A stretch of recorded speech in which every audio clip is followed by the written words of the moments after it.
Começamos. Pronto. Muito bem. Muito boa tarde a todos. Realizamos hoje a última Smart Discussion do mês de Abril. Não podia ser melhor do que temos aqui dois reconhecidos especialistas académicos com responsabilidades em duas conhecidas e reputadas escolas de gestão, a professora Fátima Carioca, atual diretora-geral e também presidente da AES, e o professor Zé Queiroz Carvalho, que é o diretor do ISCTE Executive Education. Antes de passarmos à sessão 2, dá uma nota de quais são as sessões que vamos ter em maio. Nós gostamos de antecipar as coisas para termos isto organizado. Portanto, nós vamos ter, durante o mês de maio, 3 sessões sobre o ciclo que estamos a fazer sobre os 30 anos do relatório Porta. Portanto, no dia 6 de maio, muito rapidamente, com o José Manuel Manuel e o Dr. Castro Vasco, como sabem, foram governantes dessa época. Depois uma com o Gelo Joaquim Menezes, que é o CEO da Imperial Malls, e o professor Freitas Sousa, que é, neste momento, presidente do Conselho Superior da Universidade do Porto, e depois o António Nogueira Leite e o José Furtado, que está aí hoje aqui connosco, sobre a parte do financiamento. Teremos depois também um outro conjunto de sessões mais habituais, sobre o talento, sobre a sociedade aberta, a responsabilidade social, com pessoas como a Rita Naveiro, como também o Stefano Moraes. Pronto, são sessões que vamos ter, como habitualmente temos tido ao longo do tempo, e depois teremos, no final mesmo do mês, uma sessão especial com uma convidada estrangeira, que é a Gillian Tett, do Financial Times, que estará cá connosco para falar sobre os temas da cidade. Pronto, mas voltando à sessão 2, o que nos traz aqui hoje é, portanto, a Gillian Tett, que há um bocado referi. O que nos traz aqui hoje é falarmos sobre a questão da liderança. Como sabemos, é um tema crítico, quer ao nível das nações, quer ao nível das regiões, quer ao nível das cidades, quer ao nível das organizações. Eu tive o grato prazer de tirar o PAD aqui há alguns anos na IES e, de facto, recomendo, porque acho que é uma formação do ponto de vista pessoal e também profissional absolutamente fantástica. E, portanto, não tenho dúvidas que quer a professora Fátima Carioca, quer o professor José Queiroz Carvalho, nos vão brindar aqui com algumas ideias de base para depois podermos ter a discussão que normalmente temos. Muito obrigado a todos pela vossa presença, um agradecimento em particular aos nossos oradores e passo de imediato a palavra à professora Fátima Carioca. Muito obrigado. Então, também um grande agradecimento ao Jaime Quezado pelo desafio aqui para falar num tema que é um tema que na nossa escola é de facto um tema estruturante de todos os programas da escola, o que significa que também tenho comigo o peso ao legado dos 40 anos ou mais de 40 anos da AES, de investigação e de trabalho sobre este tipo de temática. Também, por outro lado, agradecer ao amigo e com o colega José Crespo de Carvalho, com quem partilhamos algumas iniciativas e que é sempre um gosto dialogar com o José Crespo de Carvalho, nomeadamente nestes temas que também sei que são muito queridas a ele. Então, começava por dizer uma verdade que é, de facto, a liderança, eu diria que é das características que mais humanas são. E são muito humanas porque têm em si grandes contradições, digamos assim, ou grandes paradoxos, porque se por um lado é extremamente desafiadora, a verdadeira liderança é extremamente desafiadora, por outro lado também é muito gratificante ao mesmo tempo, não é?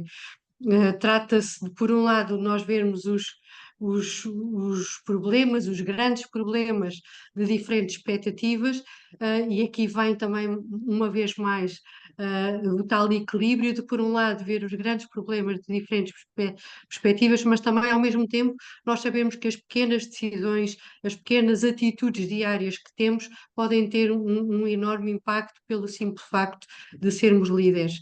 Trata-se, por outro lado, também, um paralelo entre entender as grandes forças que moldam os negócios de hoje, e todos, se calhar, já muito refletimos e pensámos sobre isso e temos ideias próprias sobre isso, mas também, por outro lado, saber que, para além de todas as forças de movimento, digamos assim, há o poder duradouro e perene dos valores humanos e das pessoas.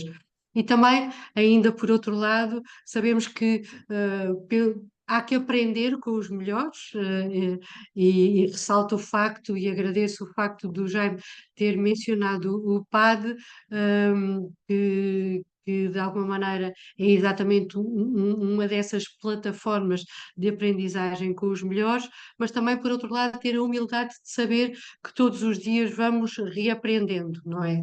E a realidade é que hoje e eu acho que num futuro próximo estamos imersos em tempos que não têm comparação.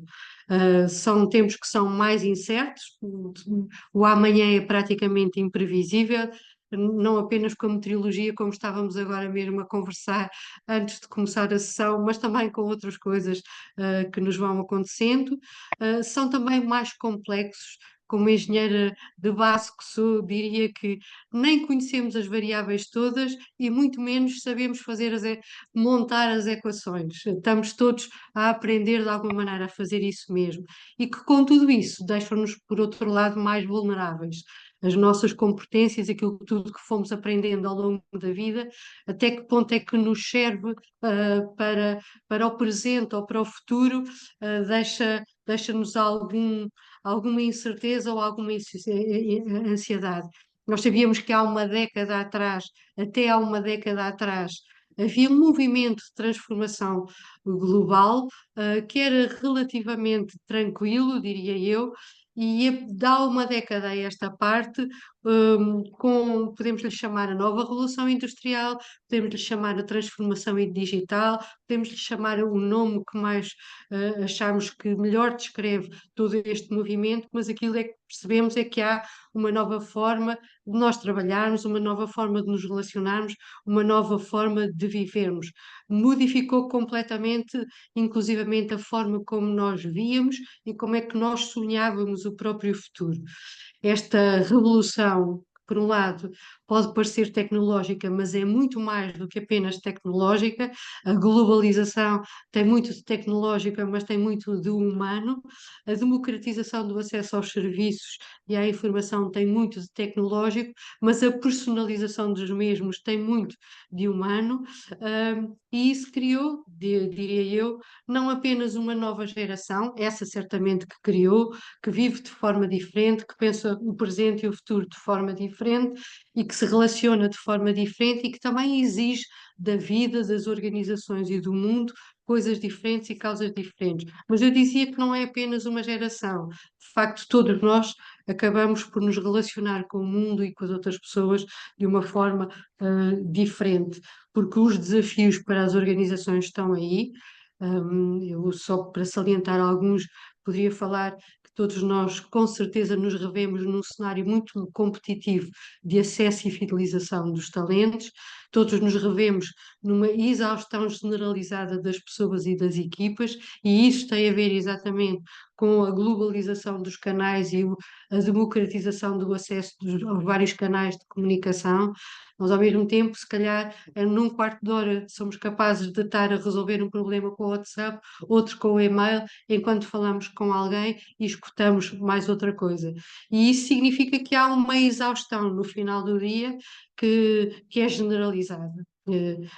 Não tem apenas a ver com o tempo que nós gastamos no trabalho, ou com o tempo que nós gastamos no trânsito, ou com o tempo que nós gastamos, mas com a quantidade de coisas que fazemos com o mesmo tempo há uma década atrás.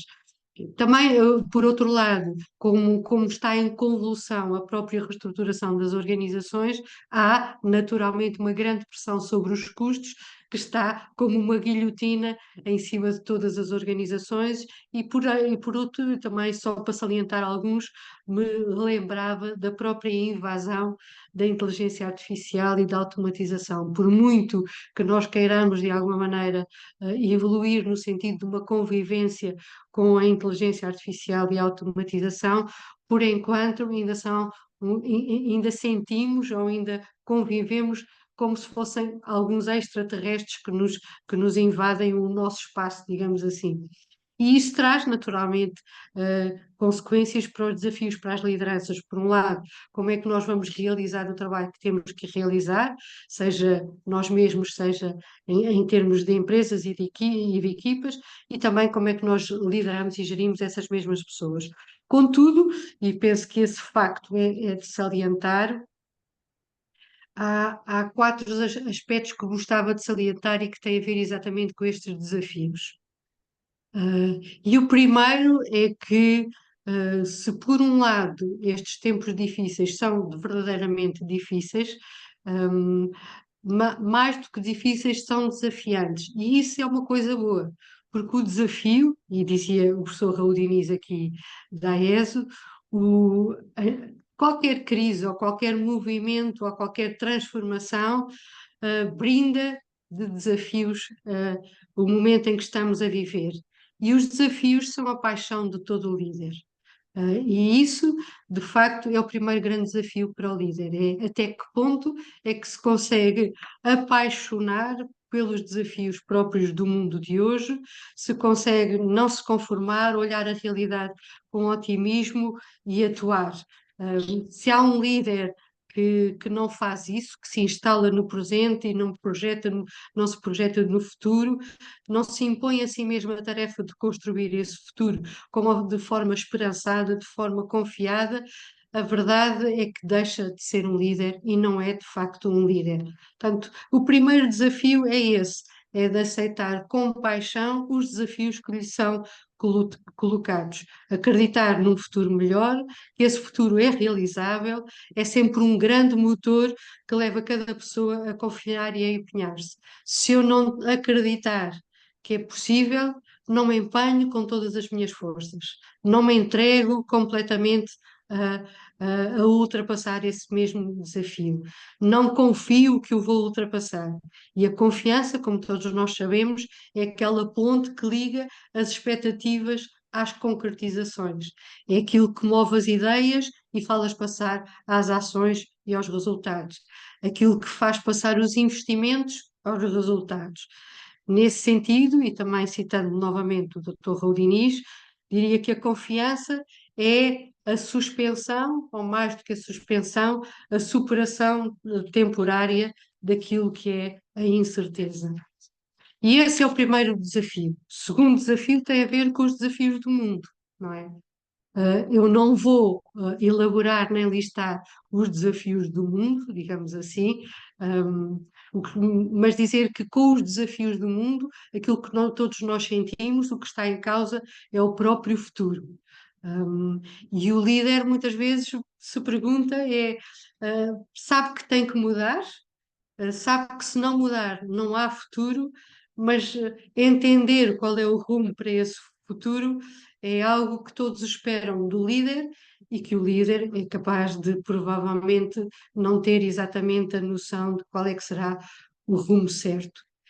Aquilo que se espera do líder é essa capacidade de ver não só o que os olhos veem, mas também o que não veem, ver de forma inteligente, ver de forma abrangente, ou seja, ter essa capacidade de, de visão e de estratégia, de pensamento crítico, de geração de ideias inovadoras, de cocriação de cenários de forma aberta, transparente, partilhada, que faz com que esta visão seja uma condição indispensável para a liderança hoje em dia, nestes contextos que são mais complexos, diria eu.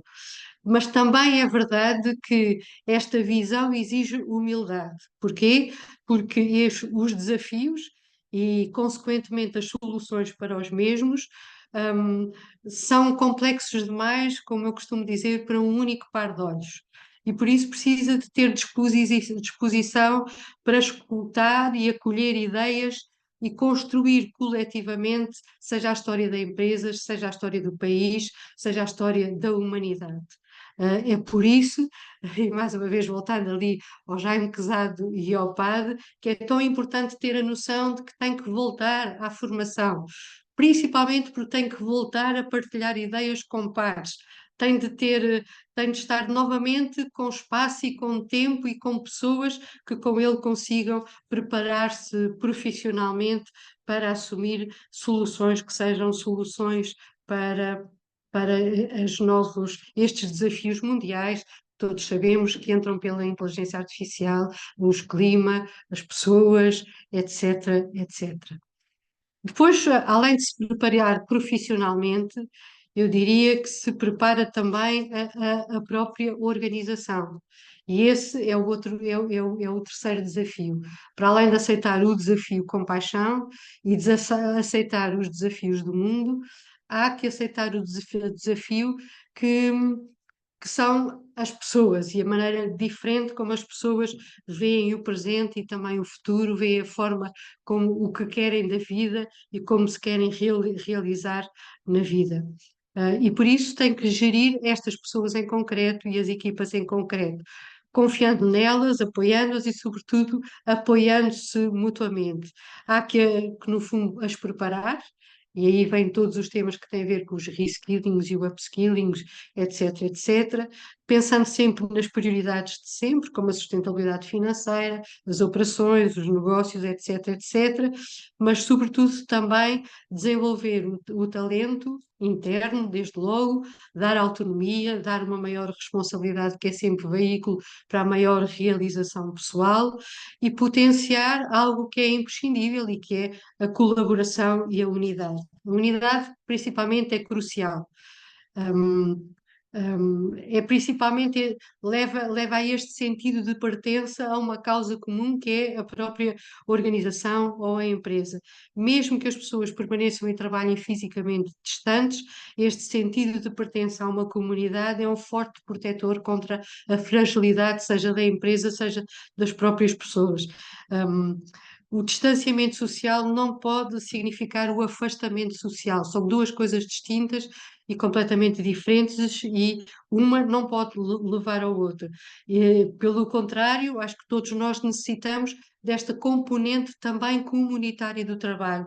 Necessitamos do trabalho enquanto obra individual, deixar a nossa marca, mas necessitamos também desta dimensão comunitária do trabalho. Eu diria que faz parte da nossa própria humanidade, enquanto seres sociais. E ao líder caberá exatamente ser guardião desta humanidade da própria empresa.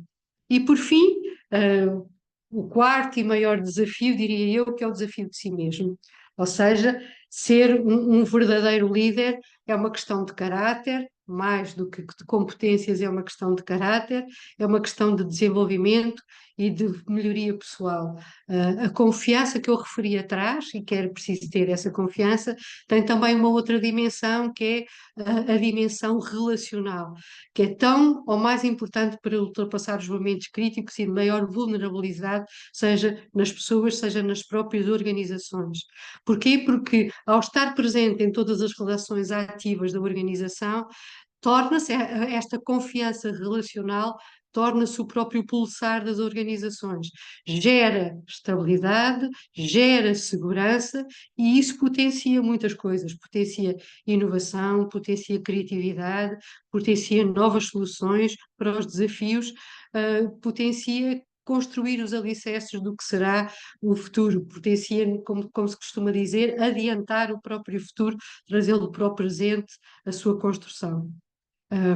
E ser um líder, mesmo tendo, eu diria que se um líder, mesmo tendo todas as qualidades, não desperta esta confiança, seguramente lhe falta a alma da liderança. É o grande desafio. E neste período, que é um período quase sem precedentes, aquilo que nós precisamos é, sobretudo, de líderes que tenham uma alma grande e que sejam magnânimos. Como é que nós, em termos de líderes, podemos desafiar-nos a nós próprios a crescer enquanto líderes? Eu diria que começando com as virtudes básicas, as virtudes no sentido aristotélico do termo, como hábitos operativos bons, e que se podem desenvolver ao longo de toda a vida. São elas a prudência, ou seja, a chamada sabedoria prática, a fortaleza, que tem aquelas duas componentes da audácia para arriscar ou da persistência em manter o que deve ser mantido, o próprio domínio de si mesmo, ou a temperança, como lhe queiram chamar, que é a capacidade de dirigir as próprias emoções e de ligar o coração à inteligência e iluminando-se mutuamente, iluminando-se o coração e os sentimentos com a racionalidade da inteligência e a racionalidade da inteligência e dos critérios com a sensibilidade que sabe medir a espessura humana das consequências de uma alternativa ou de outra alternativa. E finalmente a verdade ou a justiça, não é? Estas são fundamentos, mas para além disso existem duas virtudes, os tais hábitos operativos bons que tornam qualquer pessoa num líder verdadeiro, e são eles aquela grandeza ou magnanimidade, como lhe queiramos chamar, e o sentido da humildade, de reaprender todos os dias. Isso para terminar, de alguma maneira, aquilo que gostava de sumarizar, diria eu, é que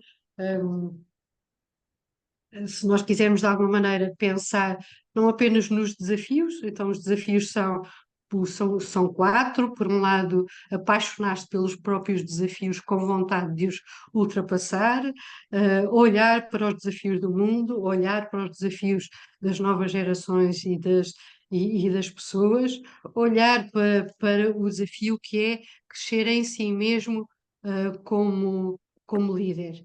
E para isso o que há que fazer é preparar-se profissionalmente, preparar a organização, dar sentido, dar futuro, fazer mover aqueles que o rodeiam, sobretudo ser um otimista radical, confiando que será possível ultrapassar os desafios que lhe são colocados diariamente ou a médio e longo prazo, e principalmente crescer enquanto pessoa, enquanto excelente profissional, refletindo no seu dia a dia elevados padrões éticos e morais de uma forma muito consistente e, sobretudo, ser uma alma grande, generosa ao serviço dos outros, da sociedade e do mundo. Muito bem, cumpriu o tempo que estava previsto, é o que se chama também uma boa forma de liderança e de organização.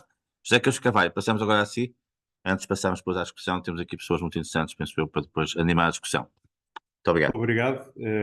Eu primeiro cumpro-me agradecer ao Jaime e à Fátima as simpáticas palavras e todos os que nos estão a ouvir. Eu também sou engenheiro de base e, portanto, ser engenheiro de base se calhar atira-me para um patamar bastante inferior do ponto de vista intelectual, no sentido de ser bastante mais operacional daquilo que eu vou dizer.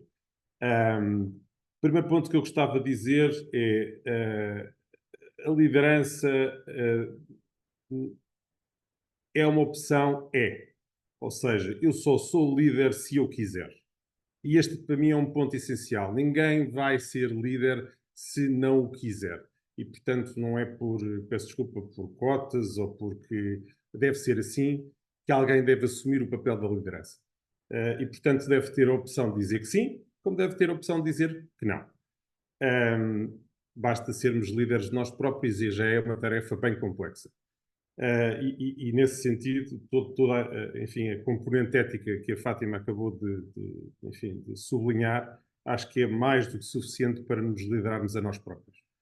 Quanto mais a dificuldade de liderar outros. Depois, um segundo ponto que me parece muito importante é que temos tendência a dizer que todos podem ser líderes. Pela formação, todos podem ser líderes. Isto é parcialmente verdade. É um semimito. É parcialmente verdade porque há, enfim, com vários estudos da neurociência, está descoberto um gene que propicia ou que determina que determinadas pessoas têm maior tendência para se aproximarem de cargos de liderança do que outras. E, portanto, já é cientificamente comprovável, de alguma forma, ainda que não seja totalmente assente, a neurociência já consegue, através de cortes em córtex cerebral, explicar, de alguma forma, que há pessoas que, de facto, têm tendência a aproximar-se mais de cargos de liderança. Terceiro, pois se eu quero, e é uma opção, se a formação não deve ser posta de parte, porque o facto de ter uma propensão não obvia a que eu faça formação e se tenho essa aptidão, por onde começar é o meu terceiro ponto. Eu acho que o ponto essencial para se começar a ser líder é o ponto do autoconhecimento. Quem não se conhece não pode liderar outras pessoas. E, portanto, o autoconhecimento é essencial. E atenção, autoconhecimento não é autoajuda, é autoconhecimento. Autoconhecimento. Depois do autoconhecimento, autogestão. Depois da autogestão, conhecimento de outros. Depois do conhecimento de outros, gestão de outros. O que é que eu devo treinar? Quarto ponto. O que é que eu devo treinar? Eu devo treinar, por exemplo, agora que perdemos Daniel Kahneman, devo treinar esta propensão para decidir baseado em vieses, por exemplo, ou não decidir baseado em vieses, evitar síndromes quer do impostor, quer do Dunning-Kruger, coisas deste tipo, viés confirmatórios, viés de ancoragem, excesso de crenças, otimismo desmesurado e por aí fora, portanto, escaladas irracionais. Todas estas coisas têm que ser trabalhadas. Não obstante a propensão para podermos estar mais aptos a liderar. E dito isto, esse é o meu quarto ponto e conflui depois para onde? Para uma espécie de autorregulação e de motivação, se quisermos, uma busca incessante de empatia que não deve ser artificial, enfim, de alguma forma, isto vem muito da parte humana e do humanismo que nós conseguirmos pôr em prática, como disse a Fátima, e muito bem, por outras palavras, e buscar o sentido do ser humano, o sentido do ser humano vulnerável, capaz de servir ou capaz de dar o exemplo a outros. Isto para mim é absolutamente fundamental. Alguns mitos. Ponto 5.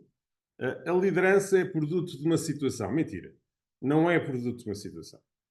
A liderança tanto pode ser produto de uma situação como pode ser exatamente o seu contrário. Ponto 2, ou mito 2. A liderança é inevitável. Não é inevitável. É um mito. E, portanto, por mais que nós digamos que, bom, é inevitável acabarmos com uma liderança ou com alguém a liderar outras pessoas, não é necessariamente... Eu peço desculpa, isto são os resquícios da minha gripe A e, portanto, vou ter que tossir de vez em quando. Portanto, a liderança não é uma inevitabilidade. Ou seja, não temos que acabar com uma liderança formal, etc, etc. E, portanto, esse mito está mais do que, enfim, contemplado na muitíssima bibliografia que há sobre liderança e, portanto, não vale a pena estar muito a explorá-lo. Pois, se tiverem alguma dúvida, terei todo o gosto em esclarecer. Mito 3. A liderança envolve dominância. Não envolve dominância. A liderança envolve serviço, envolve exemplo, envolve humanismo, humanidade, envolve ética, envolve valores, mas não envolve necessariamente dominância. E isto é preciso separar aquilo que são as águas, porque temos muita tendência a acreditar que envolve um certo domínio de alguém. O outro mito que vem a seguir é que líder e liderado têm mais ou menos sempre os mesmos objetivos. É também um mito, é uma falácia. Não têm os mesmos objetivos e muitas vezes têm agendas pessoais escondidas, o que é mau, mas é uma verdade. E muitas vezes, quando exercemos cargos de liderança, percebemos que existem, de facto, agendas escondidas do outro lado. Os líderes são mais importantes que os liderados e vice-versa? Não. Outro mito muito corrente da liderança. E, finalmente, e acabando com o primeiro, os líderes fazem-se e, portanto, todos podemos ser líderes. É um mito. É parcialmente verdade, mas há, de facto, neste momento, por enfim, algum estudo e algum aprofundamento da neurociência, há uma propensão clara de determinados indivíduos para exercerem cargos de liderança. Questões. Ponto seguinte. Porquê é que o homem aceita ser líder? O que é que lhe vai dentro para aceitar ser líder? Isto é uma questão que eu acho que deve inquietar qualquer um. Segundo, quais são realmente as questões e as vantagens e as funções da liderança? Que não seja necessariamente ganhar mais salário.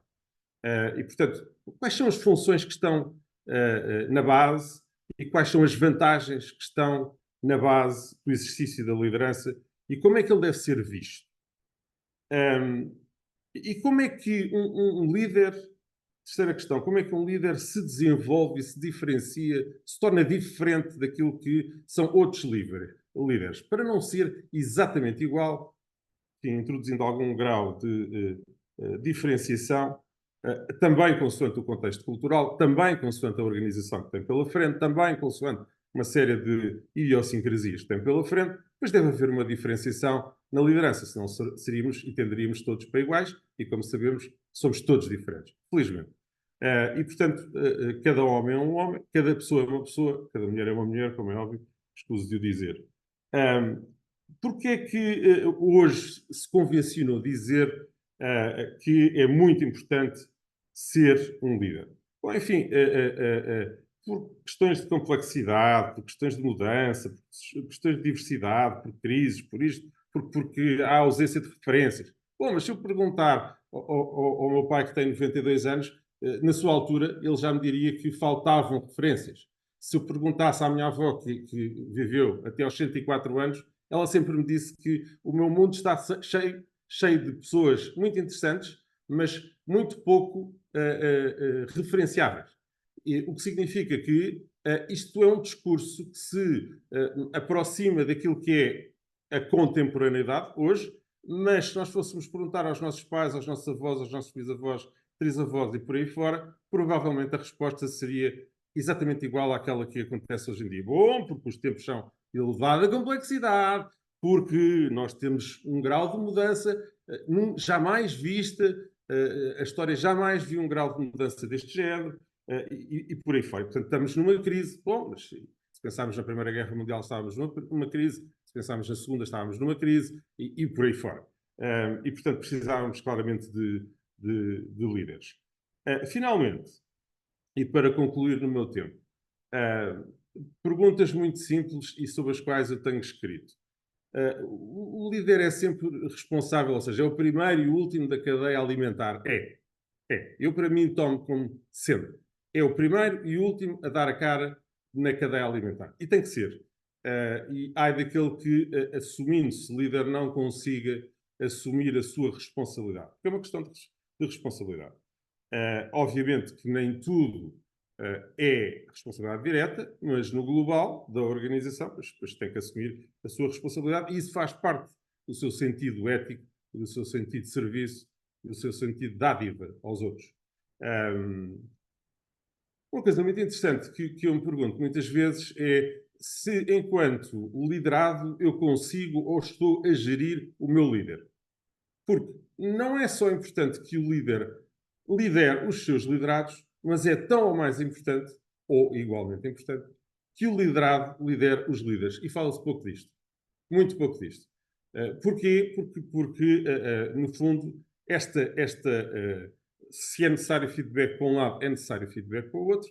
Se é necessário diálogo franco para um lado, é diálogo franco para o outro, e por aí fora.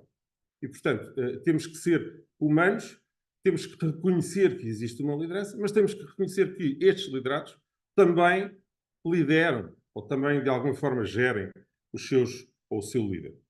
Depois há uma pergunta que me faço muito frequentemente, é se quem está na liderança consegue gerir improvisos. E tem que ser um bom gestor de improvisos.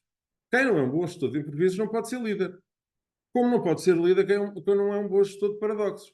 Isto está mais que provado pela ciência, ou seja, ou é um gestor de paradoxos, porque para um eu tenho que dizer que sim, para o outro eu tenho que dizer que não, numa determinada circunstância eu tenho que dizer que sim, noutra circunstância eu tenho que dizer que não, e portanto os improvisos, os paradoxos sucedem-se. Significa isso que eu sou mentiroso? Não. Tenho contextos diferentes, tenho pessoas diferentes, e ainda bem que somos todos diferentes. De facto, há um tema que me enfim, motiva muito, que é um bocadinho o lado infantil da liderança. Ou seja, nós não, e também tenho escrito sobre isto, eu não direi bem que seja um lado Peter Pan, porque o Peter Pan um tanto ou quanto irritante naquilo que é a sua criancice, mas para sermos um líder melhor, temos que ter algum grau de infantilidade. Porque se não o temos, e se perdermos a criança que temos dentro de nós, dificilmente conseguirmos rir-nos quando riem os outros, dificilmente conseguimos, de alguma forma, descontrair, dificilmente conseguimos criar uma piada, uma anedota, alguma coisa que, no fundo, crie um ambiente que seja empático, agradável, etc. Portanto, largar esse lado de criança seria uma pena e tornar-nos-íamos cinzentos, sisudos e incapazes de, no fundo, sermos naturais. Porque, no fundo, a criança é aquilo que mantém a esperança em nós até ao fim. E, portanto, se prescindirmos dessa criança, prescindimos de alguma forma dessa esperança que nos molda, de alguma forma, enquanto seres humanos, até ao fim dos nossos dias. E depois, obviamente, destes nossos dias aqui, há quem acredite, sob o ponto de vista da religião, há quem acredite que existe uma vida para além desta, eu acredito, mas há quem não acredite, não é? E, portanto, há quem, no fundo, acha que há uma finitude e, portanto, nada se passa para além daqui. Mas este sentido de criança, no sentido mais puro da criança, acho que se deve manter, porque é isso que nos traz esperança sempre. É isso que nos repõe as doses de esperança.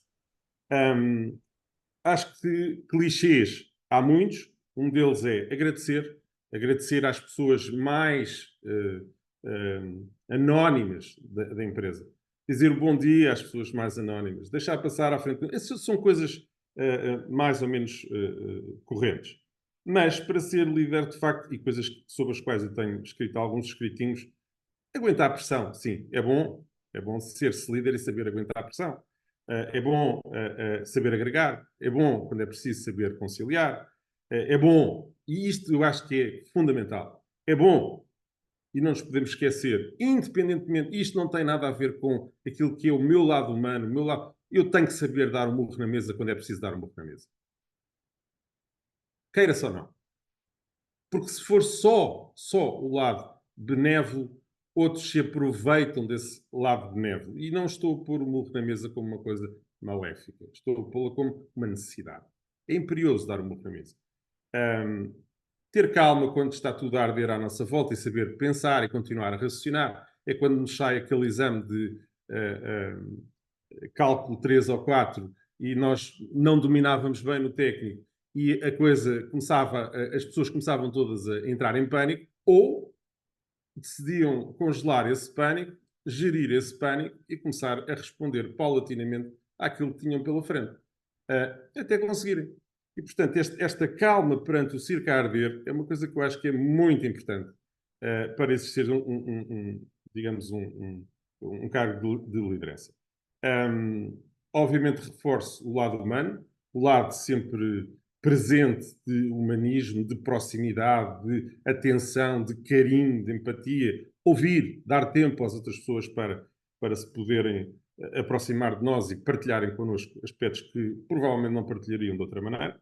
E mostrar também as nossas vulnerabilidades. O líder é tão vulnerável quanto os seus liderados. E, portanto, isso vai, de alguma forma, fazer com que, no fim do dia, há muitos engolhos e muitas questões que vão ter que ficar para mim próprio ou para nós próprios, enquanto líderes, e, portanto, sabermos assumir com a maturidade que temos que existem zonas de isolamento, existem zonas de eu comigo. E é aí que é muito importante o self-awareness e o autoconhecimento. Fiz 2 perguntas mais, que escrevi sobre elas e que tenho escrito sobre elas. Porquê é que eu devo liderar outros? Isto é um exercício que nós devíamos fazer permanentemente. Porquê é que devo ser eu a liderar outros e não outros a liderarem a mim? O que é que eu tenho a mais que outros não têm? Ou que características é que são, no fundo, marcantes, sob o ponto de vista da liderança, que me permitam dizer, bom, eu estou aqui para exercer, digamos, um perfil de liderança, agir como líder, e portanto, de alguma forma devo ter a tal diferenciação, as tais características, se calhar, únicas, para que alguém acredite em mim, para que alguém procure, no fundo, seguir. E, finalmente, uma pergunta, para não demorar mais tempo, que é, e a liderança é um vício? Porque eu acho que a liderança pode ser um vício. E acho que nós temos que nos saber afastar da liderança quando chega à altura certa e o momento certo, porque, de facto, somos humanos e, como humanos que somos viciáveis no poder. E somos viciáveis significa que temos que dar lugar a outros quando achamos que é a altura de dar. Mas quando achamos, pode ser nunca. E, portanto, devemos fazer um exercício mental de self-awareness, de autoconhecimento e de perceber até que ponto é que eu já atingi os meus objetivos ou aquilo que eu me propunha dentro daquilo que era convocado pelas outras pessoas para exercer este profile de liderança. E, portanto, chega. virar a página é muito importante. E é muito importante também voltar à saudade rasa. Saber voltar à saudade rasa. Portanto, a liderança é um exercício, mas que não impede que se fique a lidar a vida toda e que não impede em nada, e nada deve ser humilhante, nem confrangedor, o que seja, deve ser tão bom como liderar pessoas, deve ser tão bom ser liderado e saber ser liderado. E pronto, é isto basicamente que eu tinha para vos dizer. Muito obrigado. Bem, vamos então passar aqui à discussão, que é sempre um momento também muito interessante. Nós temos aqui vários responsáveis de empresas e também outras pessoas interessantes. Eu se calhar vou começar pela Susana Corda, que já teve a amabilidade por uma questão no chat, e assim dou-lhe essa oportunidade de colocar a questão diretamente e depois passarei a outras pessoas.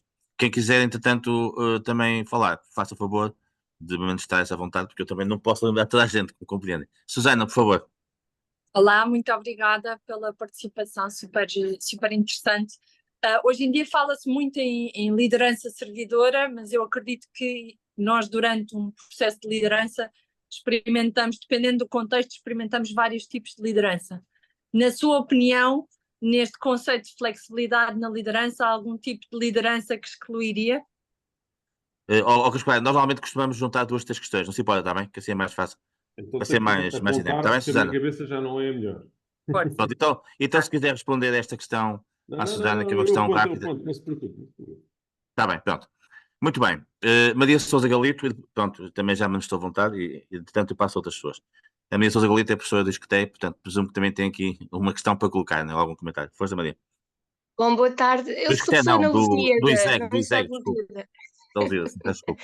Neste momento estou na Lusíada. Muito obrigada pela oportunidade. Eu só gostaria de dizer que eu sou professora de Geopolítica e Geoestratégia, um bocadinho para contextualizar e para tentar perceber porque é que eu vou reagir da forma como vou reagir. Primeiro, eu acho que há uma diferença entre ser o líder e ser chefe. Há muitas pessoas que são chefes, mas não são líderes. Ou seja, estou naquele lugar, mas não têm as verdadeiras características de liderança. Nós sabemos sempre quem é o líder, quem influencia ou quem manda de alguma forma no sistema. Há sempre uma forma de gravitar em torno das pessoas que têm esse espírito e essas características de liderança. Outra, eu não compreendo bem a questão de liderar ou dos liderados liderarem um líder. O verdadeiro líder é quem lidera, ou seja, é quem dá o exemplo e os outros seguem-no. Eu não disse liderar, peço desculpa. Disse gerir.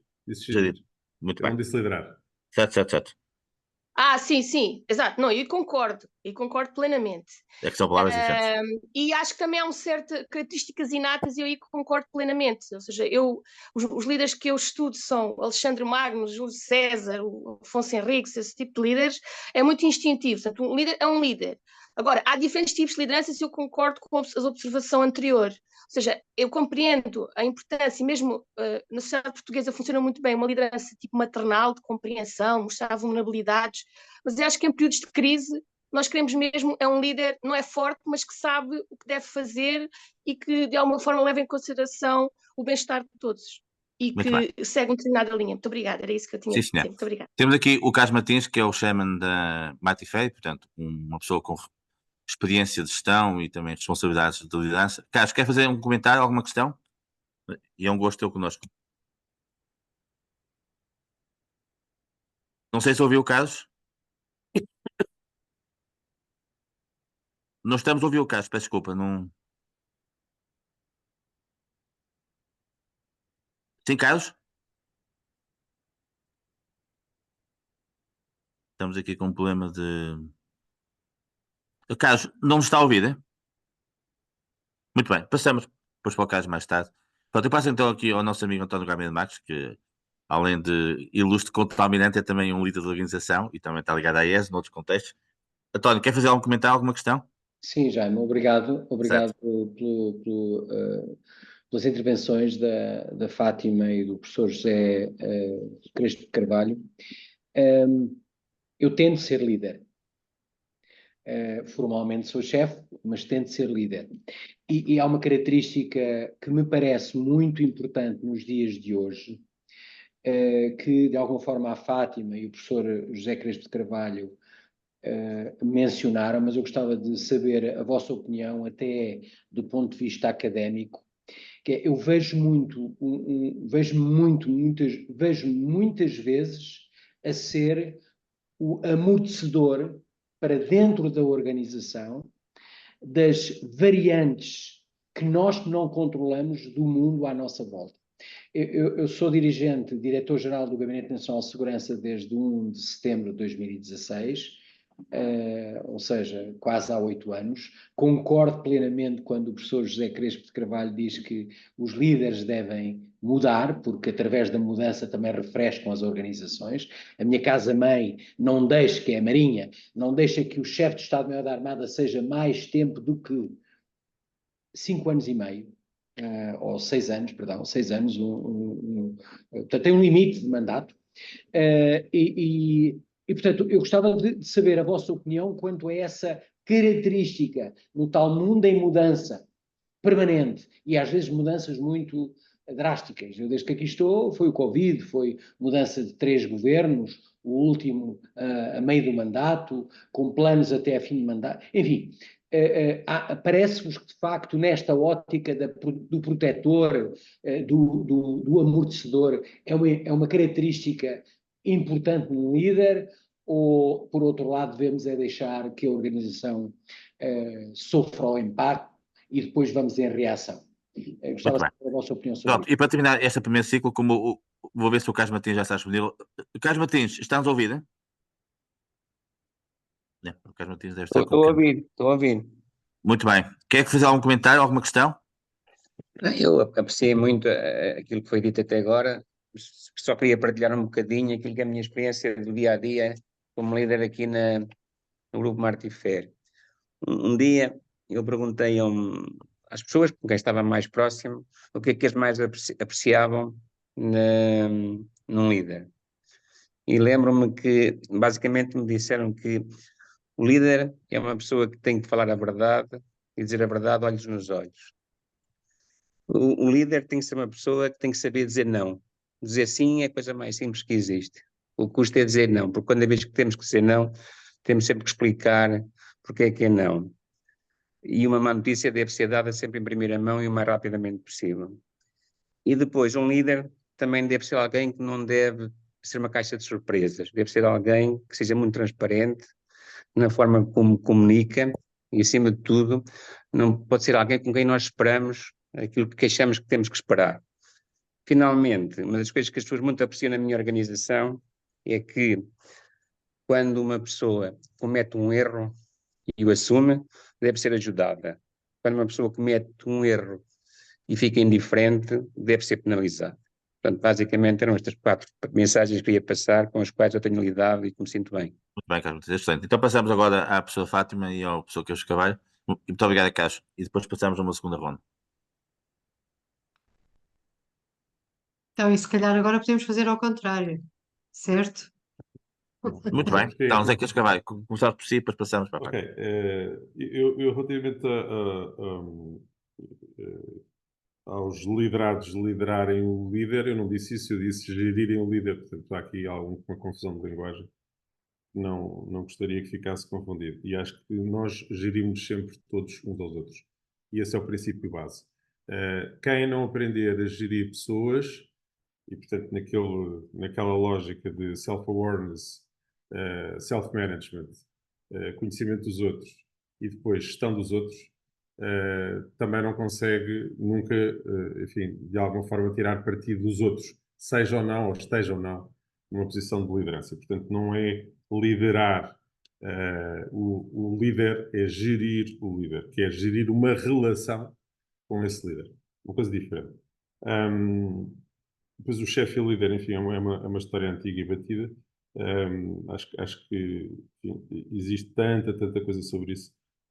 Eu quero acreditar, como dizia o António Gameiro Marques, e eu sublinho, mudando-lhe apenas um termo, eu tento ser líder e tento não ser chefe. Tento ser líder e tento não ser chefe. É isto que eu faço todos os dias. Se eu consigo ou não, isso é outra questão. Portanto, haverá uns seguramente que concordarão, haverá outros que não concordarão, como em tudo na vida, não é? Como em tudo na vida. Há uma pergunta muito interessante sobre os estilos de liderança. Eu julgo que se nós estivéssemos num estado de depuração muito avançado como a sociedade americana, nós temos líderes que são propícios para crises, para relançar uma empresa, por exemplo. E temos líderes de crescimento, por exemplo, claramente. Portanto, são pessoas com perfis diferentes. Quando o mercado está em crescendo, quando o mercado está bom, do ponto de vista de fundamentais económicos, quando não há, digamos, no horizonte grandes nuvens e é preciso puxar pela marca, é preciso puxar pelo crescimento da empresa, eu acho que há um tipo de liderança que se adequa mais do que aquele que precisa de fazer um turnaround, pegar uma marca que está contaminada ou que está, de alguma forma, doente, e precisa de fazer um exercício não só de marca, como também de fundamentais em termos financeiros, ou seja, porque teve EBITDAs negativos, ou porque teve resultados negativos, ou porque não conseguiu chegar àquilo que eram os resultados prospectivados para uma determinada circunstância, pois essa pessoa é um líder diferente, seguramente, daquele que será o líder para fazer crescer a empresa. Mas os americanos têm isto muito bem calibrado, ou seja, sabem que não há líderes perpétuos e sabem que, enfim, há lideranças, vamos lhe chamar, conjunturais, se calhar. E não é raro ver algumas mudanças nas lideranças de empresas americanas consoante o contexto e consoante as necessidades, contexto e as necessidades da empresa. E, portanto, acho que cada um depois terá o seu perfil e terá que, fruto do seu autoconhecimento, saber onde é que é melhor e mais útil àquela instituição, ou seja, a utilidade. Há aqui uma função de utilidade, peço desculpa por esta expressão muito de engenheiro, mas há uma função de utilidade que, se calhar, num momento se verifica, mas noutro momento não se verifica. E, portanto, a minha utilidade é muito maior num determinado contexto do que será noutro. E como diz aqui, e muito bem, Winston Churchill é exatamente o exemplo disso mesmo, por escrito. E, portanto, eu acredito que é assim, um bocadinho. Tal como eu disse no fim, que liderar pode ser eficiente, o poder pode ser eficiente e nós temos que saber sair. Portanto, passado, enfim, um conjunto de objetivos que nos foram desenhados, ou que nos foram pedidos, ou que de alguma forma nós fomos confrontados com eles, acho que devemos saber sair. E preparar a saída é preparar outros líderes.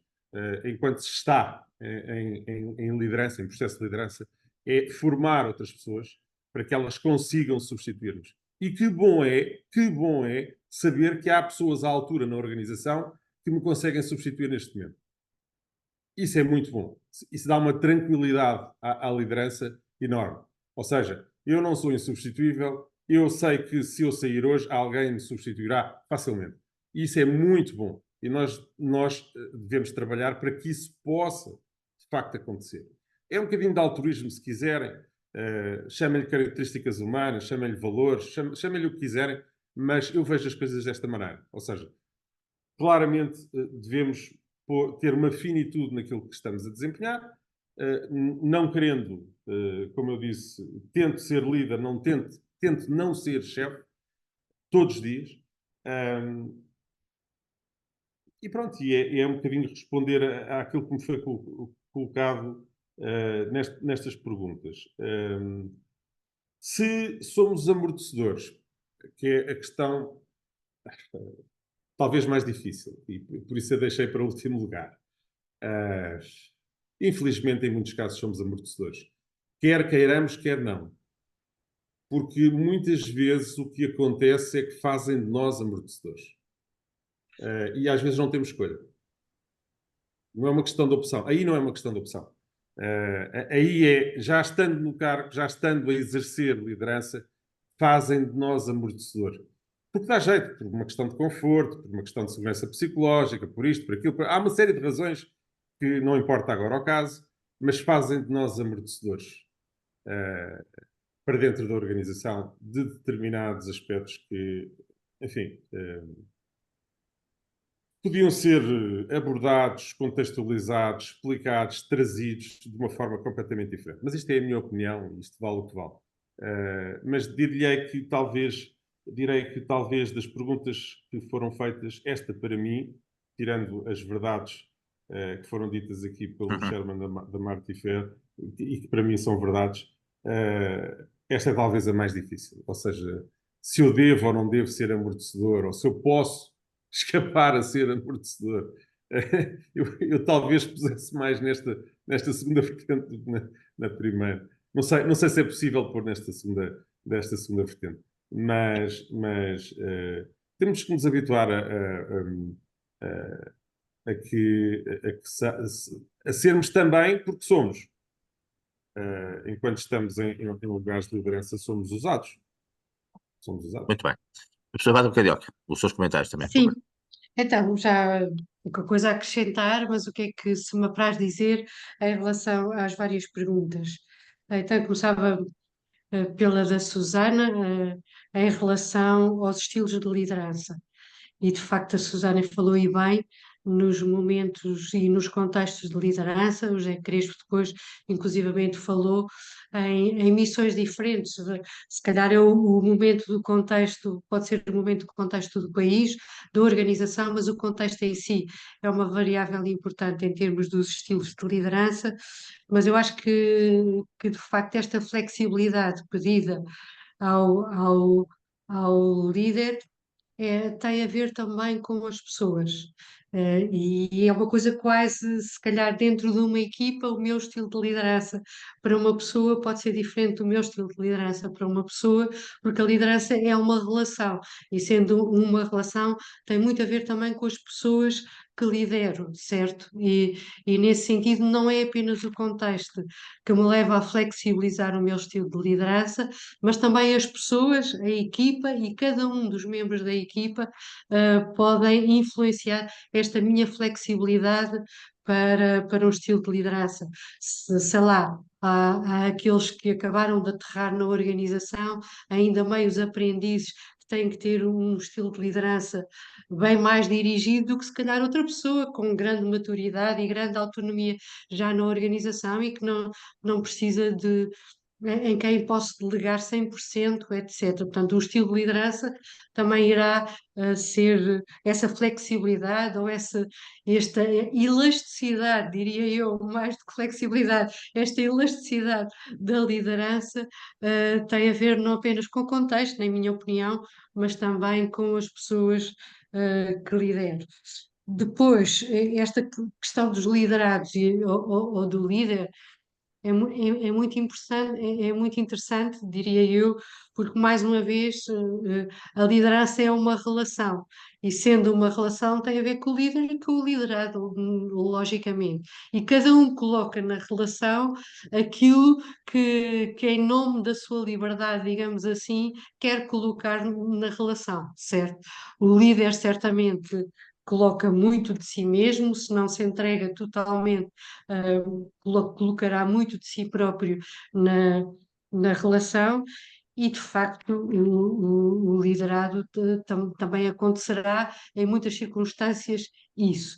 O que eu acho nesta relação é que há uma forma própria de ser liderado e há uma forma própria de ser líder, certo? O que não significa que o grau de interdependência entre os dois seja enorme, gigantesco. É o caso típico, célebre das orquestras, não é? Quem lidera é o maestro, mas o maestro, se não tiver uns liderados que de alguma forma façam a maravilha de um concerto, não há música para ninguém e não há espetáculo para ninguém. Portanto, de facto, é essa liberdade que pertence a cada um deles, não é? Quer ao maestro, que é o líder, quer aos músicos, que são os liderados, faz a beleza do espetáculo. Portanto, desta harmonia em termos de relação, acaba por ser o que leva as organizações para a frente, diria eu, ou o que leva mais do que as organizações, as comunidades humanas para a frente, podem não ser só as organizações. Depois também em relação a tudo o que o Carlos Martins disse.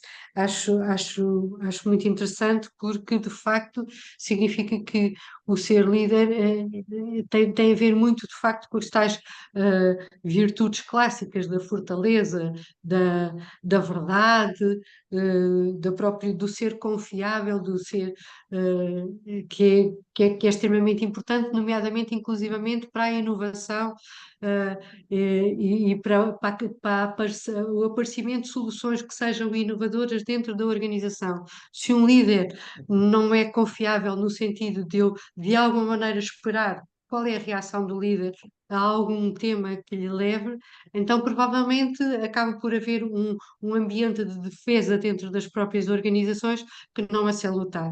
É o contrário exatamente da chamada segurança psicológica que acontece. E depois, finalmente, a tal questão do tentar ser líder, tentar ser chefe, ou tentar não ser chefe, ou ser amortecedor ou não ser amortecedor. Eu acho que a palavra-chave é o tentar, não é? E tentar ser quem, quem nós queremos ser, digamos assim. E por isso, se nós somos líderes e queremos ser líderes e queremos ser bons líderes, no tentar está exatamente o exemplo que podemos dar. A luta sempre poderemos dar como exemplo, não é? Talvez ser um bom líder todos os dias nunca consigamos, porque há de haver sempre um dia, uma circunstância, uma atitude que deita por água abaixo toda a imagem que nós podíamos estar desde logo a construir sobre nós próprios. Mas uma coisa é certa, o exemplo de luta, esse sim, todos podemos dar, certo? Em relação à parte do amortecedor dentro da organização, eu diria que há uma das preocupações em termos de liderança é que a organização tenha em si mesmo um ambiente de serenidade e de tensão, portanto, este equilíbrio entre serenidade e tensão que permite evoluir e responder aos desafios que são próprios dos tempos atuais e do futuro, seja dos desafios do mundo, seja dos desafios das pessoas, como as pessoas agora convivem, vivem, querem realizar, etc, etc. E nesse sentido há um saber entre o não deixar passar para dentro da organização uma tensão ou uma ansiedade que de alguma maneira pode paralisar a própria organização, mas também ao mesmo tempo criar dentro da organização um sentido de urgência tal que faça com que a organização se disponha a trabalhar. Por isso, eu talvez diria que amortecedores sim, mas apenas para que o carro continue a andar. Ou seja, que não apanhamos um choque tal que aquilo fica tudo ali e não anda mais, certo? Pronto. Mas é importante, por exemplo, e durante a pandemia isso foi extremamente importante, que o líder também não dissesse está tudo bem, vamos superar, está tudo lindo e é tudo cor-de-rosa. E de facto mostrasse a perfeita nudez de não saber o que é que se vai passar e não saber, Sim, sim. e vamos fazer o caminho em conjunto, basicamente. E aí eu acho que estão a saber que o problema não é tanto criar fragilidade na empresa ou deixar que a organização seja permeável a essa fragilidade, mas é como eu crio dentro da organização a fortaleza da resiliência, da persistência e, mais além disso, a capacidade de sair mais forte destas mesmas situações, aquilo que chama da antifragilidade. Como é que nós podemos sair mais forte, desde logo aprendendo com aquilo que se passa connosco, mas também criando novas competências, trabalhando mais sinergicamente, etc, etc. E por isso, daquilo que de alguma maneira nos poderia deixar fragilizado enquanto organização, aproveitarmos isso como uma alavanca para sairmos mais fortes dessas mesmas situações, Muito certo? bem. Vamos passar a uma segunda ronda para ver se conseguimos terminar máximo até às 7h30. Pronto, ninguém se tem menos estado, portanto, eu tentarei também aqui algumas pessoas em função da experiência. O Joaquim Cabasso é também um chairman de um grupo muito conhecido, que é o Grupo de Valor, que aliás é um dos maiores e mais importantes grupos do nosso país. Joaquim, quer fazer algum comentário, alguma questão? Breve? Não sei se ouviu, Joaquim. Joaquim Cabasso não nos está a ouvir? Muito bem. Então passo, enquanto o Joaquim Cabasso não reage, aqui ao Zé Furtado, que este assim estou a vê-lo, e que também é responsável de um conhecido grupo empresarial, neste caso público. José, um pequeno comentário, uma questão? Queria felicitar a Fátima e o Zé pela excelente intervenção que fizeram, que se complementa em grande medida, pelo menos a original. A primeira da Fátima foi mais de enquadramento e depois o Zé sublinhou bastante questões mais concretas. E atendendo ao orientado da hora, vou diretamente a uma questão e que tem a ver com o deslocar do holofote para os liderados. Isto é a capacidade do líder gerar protagonistas, a capacidade do líder alinhar, gerar uma dinâmica, responsabilizar e, portanto, deslocar o holofote para os liderados e, portanto, deixar respirar a organização, não se tornar um super-homem. E essa arte de multiplicar pontos de fortalecimento da empresa, acho que é um elemento, uma dimensão também importante da liderança. Bem, sim, senhor. Joaquim Cabasso, não sei se agora já nos ouve. Muito bem. Acho que estamos aqui com um problema de conectividade. Muito bem, então estou capaz de desafiar a Judite, que está aqui à nossa frente, e é uma pessoa que tem lidado muito com líderes e com responsáveis de empresas, do lado, se calhar até da comunicação. Se quer colocar aqui alguma questão, algum comentário? Eu prefiro ouvir-vos a todos, de facto tem sido aqui uma partilha Já extraordinária. temos aqui o Joaquim Cabasso, entretanto. Muito bem, Joaquim, mas diga, não, Judite, acaba. Não, mas a sério, acaba, por favor. Na verdade, a minha experiência nestas áreas é pouquíssima, é mais como quase que uma outsider naquilo que nós vamos vivendo nas empresas. Trabalhamos muito com as micro e médias empresas e há de facto aqui um problema de liderança que nós reconhecemos existir e depois de vos ouvir, esses problemas são mais ou menos identificáveis. Eu ouvia-vos e quase que colando isto com a nossa atividade diária nas empresas, vamos quase sempre chegar à mesma conclusão. E eu deixava uma pergunta que é quase a minha conclusão, ainda assim é uma pergunta. Para se ser líder, é preciso ser-se boa pessoa? Muito bem. Sim, senhor. Pronto, o Joaquim Cabasso já está aqui conosco e depois também tenho aqui o Casta Vasco, que possivelmente também quer fazer uma questão e que tem uma grande experiência de liderança na banca e na parte pública. Joaquim Cabasso e Casta Vasco. Joaquim. Não estamos a ouvir, Joaquim. Isto das comunicações hoje tem que... Não, Joaquim, tem que desligar o micro para poder falar, portanto. Estas tecnologias hoje... Não está a ouvir, Joaquim? Pronto, então eu passo ao Casta Vaz e depois passo para ti, está bem, Joaquim? Casta Vaz, por favor. Eu não tenho muitas perguntas, mas tinha só Sim, um como ponto tu gostas.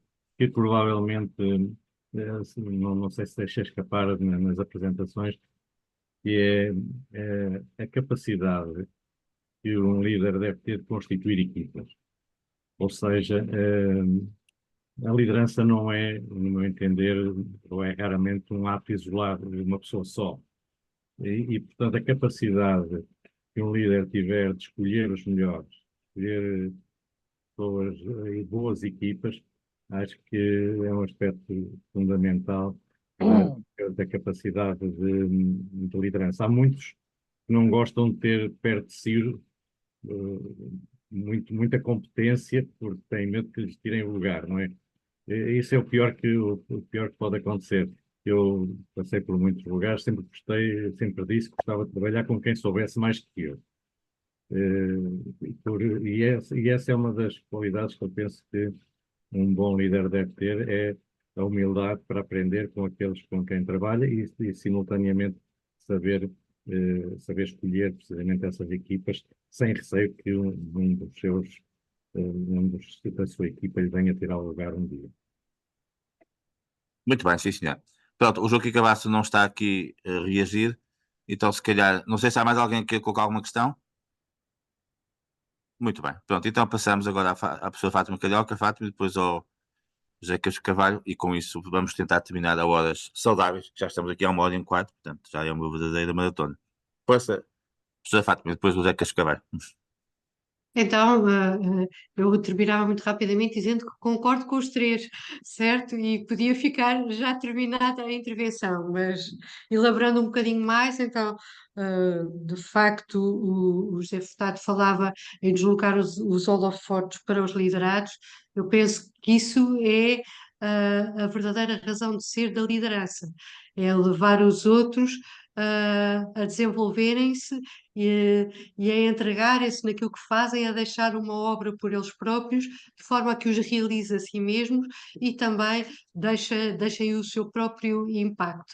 E isso está exatamente no cerne, diria eu, ou no coração da liderança, sendo que o enquadramento de tudo aquilo que os liderados fazem dentro de uma visão grande e mais abrangente do rumo da organização, naturalmente é uma visão que em princípio é partilhada e por isso é como se fossem peças do puzzle se vão, que cada um vai construindo e isso é importante. Quando eu há bocado falava exatamente no tecer da rede de resiliência e de antifragilidade que se deve construir na própria organização, faz-se exatamente através dessa desenvolvimento dos colaboradores, dando-lhes autonomia, dando-lhes também responsabilidade e por isso dando-lhes o tal protagonismo de que falava o José Furtado.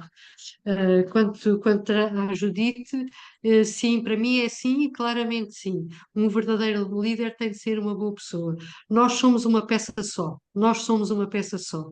Não podemos ser bons profissionais se não formos boas pessoas e que se somos boas pessoas, naturalmente seremos ao nosso, a que nível for, bons profissionais. Somos uma única peça, somos somáticos, e por isso não, sim, de todo. Não, eu posso ter muitas competências de liderança, mas não ser um bom líder se não for uma boa pessoa, genuinamente, certo? Pronto.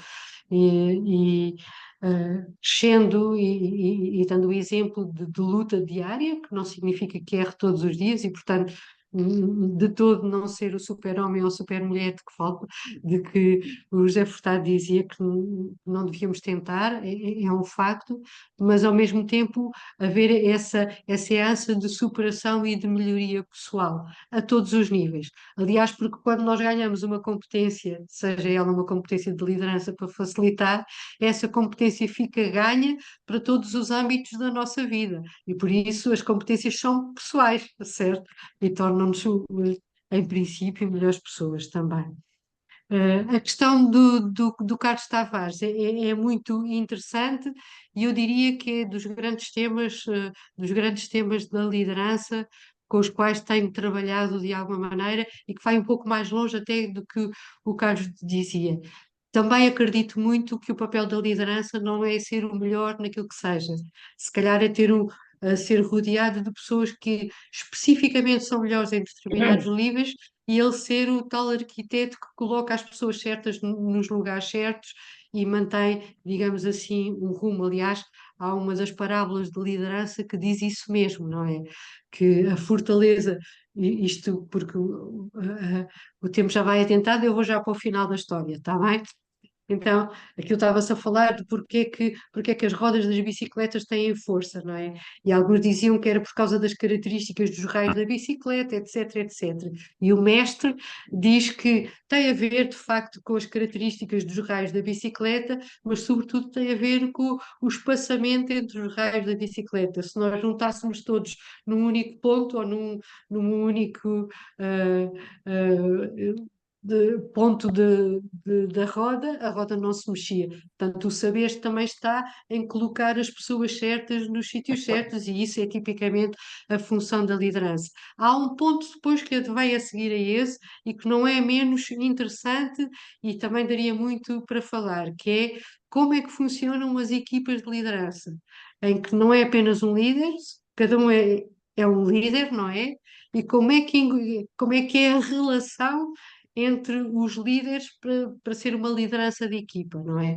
E esse é todo um outro tema também que nós podemos depois conversar uma outra vez, se assim o Jaime Quezado quiser.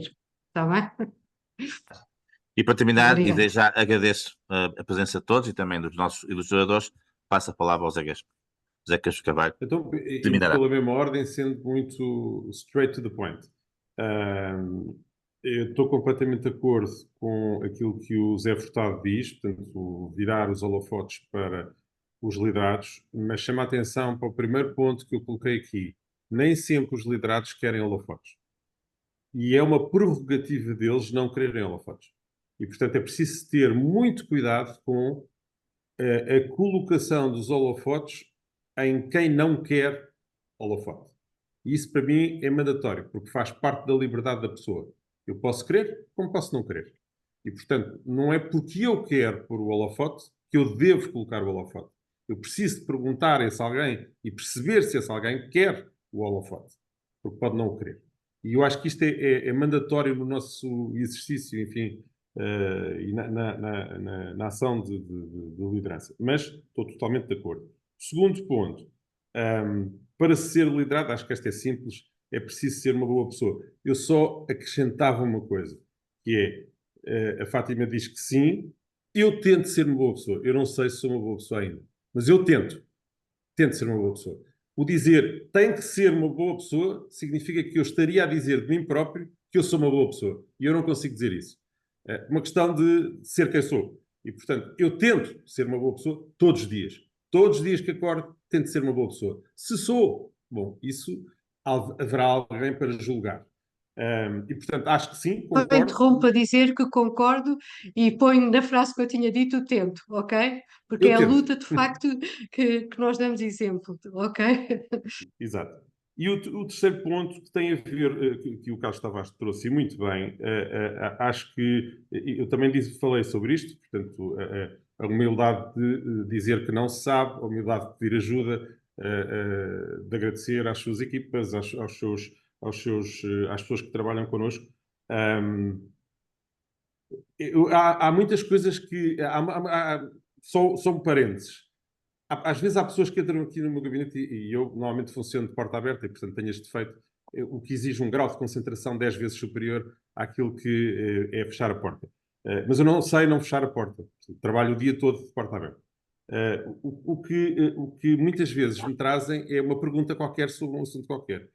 E eu digo, resposta minha típica, e aliás eles brincam comigo nos corredores. Eu não sei, mas sei quem sabe. Eu não sei, mas sei quem sabe. Mas quem é que sabe? Por exemplo, está aqui à minha frente. Podes ir saber. E, portanto, esta dinâmica que se cria entre pessoas, esta relação de confiança que se cria entre pessoas, é muito importante. Passar, não o holofote, mas o ónus da decisão e da sabedoria para o outro lado. Não é necessariamente um holofote. Enfim, como disse, nem toda a gente quer holofotes. De resto, eu acho que ao tentar, se me permitem, ao tentar ser uma boa pessoa todos os dias, é aquilo que a Fátima dizia, é manter-me na verdade, manter-me e sentir-me livre naquilo que eu faço e sentir-me um exemplo em trabalho, em dedicação, em esforço, em serviço para os outros. Isto, para mim, é o que faz o meu dia. Depois o resto há de vir por acréscimo. A inspiração dá-me trabalho. Muito bem, Patrícia, com esta frase terminamos. Eu recordo só que a próxima sessão, agora vem os feriados, o 25 de abril, 1 de maio, é no dia 6 de maio, será com o Carlos Tavares, que está aqui hoje connosco, como antigo Ministro da Economia, e o Engenheiro Miguel Amaral, como antigo Ministro da Indústria, e vamos falar sobre o relatório Porta. Vai ser uma belíssima sessão e, portanto, recomendo muito que estejam nessa sessão, porque vai ser uma verdadeira revisitação do relatório Porta e do seu futuro. Muito obrigado a todos, continuação de boa semana Obrigado. E uns bons feriados. Obrigado pela atenção, está bem? Obrigada a todos. Obrigado. Muito obrigada. Obrigado, boa tarde. Obrigada,